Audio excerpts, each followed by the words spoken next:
everybody and welcome to my channel. Today I'm going to be showing you how to crochet this really pretty scarf using the Picasso yarn from Ice Yarns. If you love all things crochet and are passionate about the craft, then you have definitely come to the right place. Hit that subscribe button and the bell notification so you don't miss out on any of my future crochet videos. So this scarf is a variation of the block stitch. It works perfectly with this yarn, not only to show off that beautiful colour transition, but also this really pretty sheen. Now for my personal scarf, I used 4 balls of the Picasso rainbow yarn from Ice Yarns with a 5mm crochet hook. You can of course use any yarn and any hook size and make your scarf as long or as short as you like. Now out of those 4 balls, I also got all these lovely long tassels, and the beauty of this ice yarn is that it comes in a pack of 8 balls. So the fact I've only used 4 for this project means I've still got loads left over for something else. All right, without any further ado, let's jump straight into how you too can crochet this really pretty Picasso scarf. So the pattern multiple for this stitch is 4 plus 2. Now what that means is you're going to chain in numbers of 4, 4, 4, 4 until you have the right width. Then you add 2 more chains right at the very end. Now for my scarf, I chained 30 to start, but for this video, I'm just going to do a slightly smaller swatch of the stitch. So I'm going to pop a slip knot on my hook. Then I'm going to chain 20, which is my multiple of 4, then 2 at the very end for a total of 22 chains.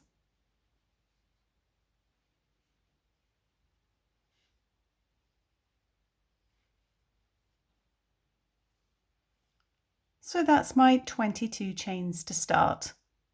For row 1, we're going to be working into the second chain from our hook. This loop on your hook does not count as anything, so count backwards your fully formed chains, 1, 2, and into that second chain we're going to place a single crochet stitch. Chain 5,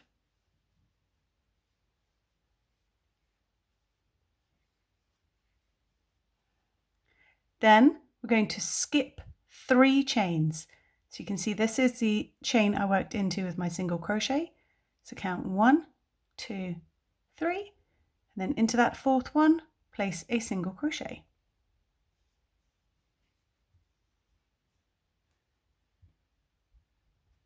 So we're going to repeat this all the way down the length of your chain. Chain 5,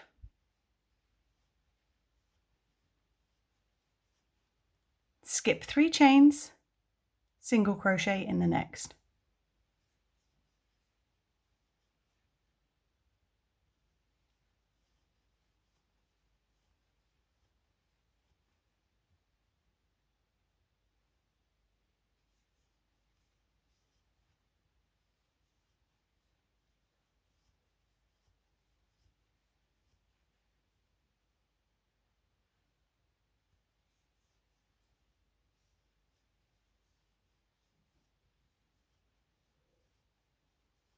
You'll end this row in that very last chain with a single crochet.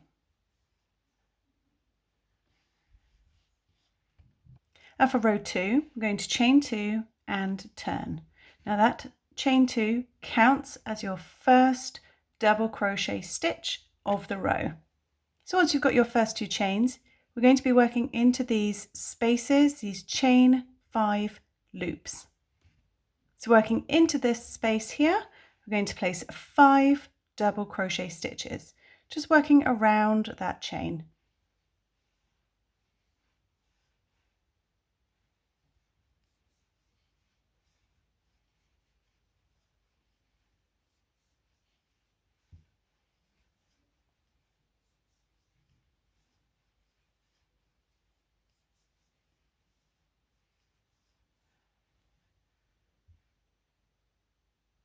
Then leap straight into 5 more double crochet into this next chain loop.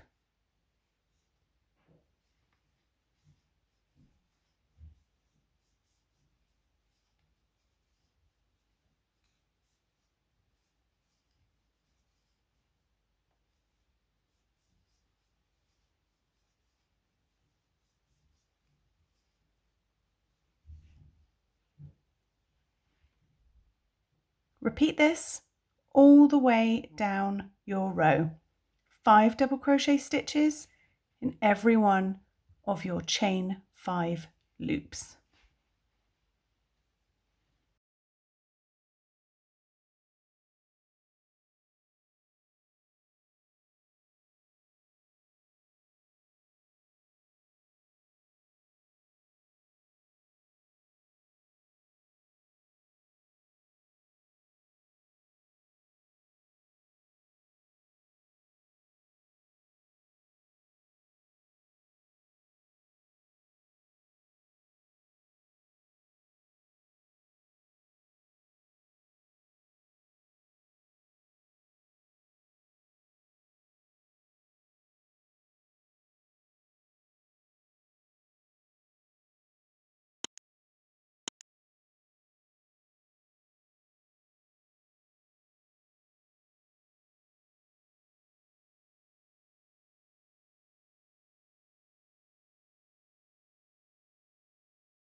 Once you've completed your final 5 double crochet in that very last loop, to end the row, you're going to put a double crochet into the top of this single crochet from the row below. So you may need to rotate your work slightly to see the loops of it, but pop a double crochet into that single crochet stitch.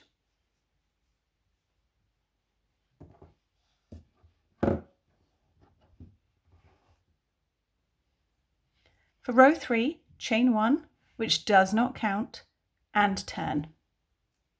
Then place a single crochet immediately into the top of that double crochet from the row below, just where you chained from. Then chain 5.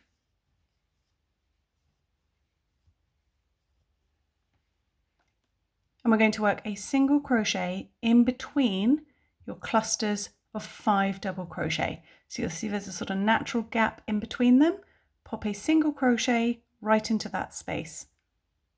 So I'm not going into a stitch, I'm just going into the space in between them. Chain 5. Same again, single crochet into the space in between your sets of 5 double crochet, right in there. Chain 5.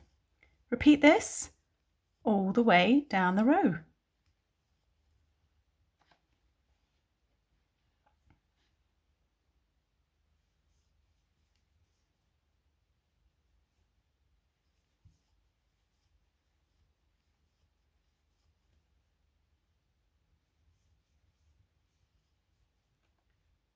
Once you've placed the single crochet in between your last 2 sets of 5 double crochet, chain 5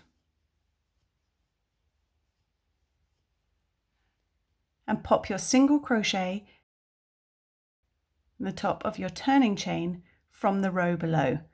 So the easiest way to find that is to count your double crochet stitches by the V's on the top. So 1, 2, 3, 4, 5. Then you know this little bit here, that's your turning chain. So pop a single crochet into the top of that.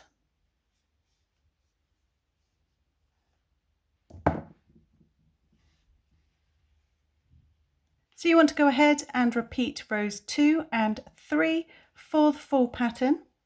So chain 2 to start, which counts as your first double crochet stitch. Then into these chain 5 loops, place 5 double crochet stitches.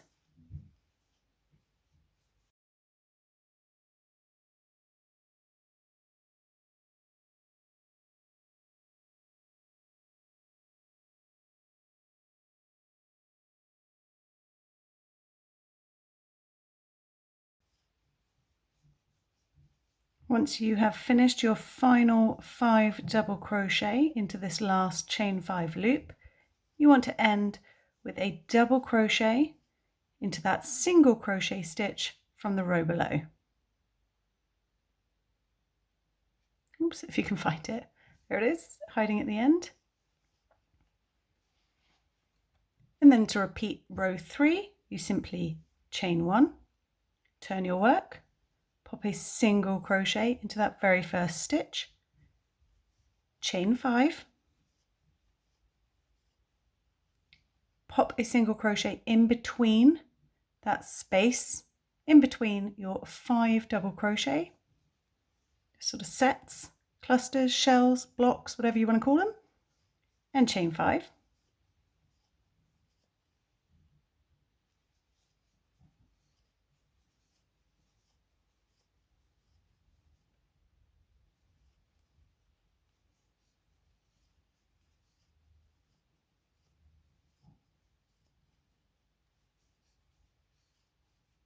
And when you've finished your final single crochet of that row in between the sets of 5, chain 5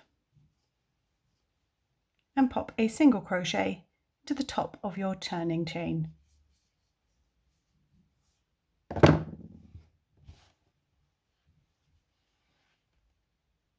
So to finish your scarf, always finish on row 3.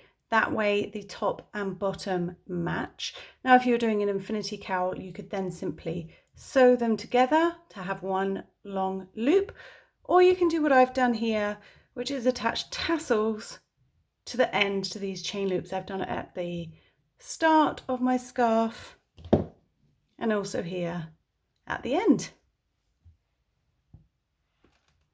So I hope you enjoyed this tutorial. Please do let me know in the comments section down below what you think of this sort of variation of a block stitch, and more importantly, what you think of this Picasso yarn. It is absolutely beautiful. The soft sheen, that sort of slight fuzziness to it. It's a joy to work up, and I really enjoyed making this scarf. So until next time, happy crocheting!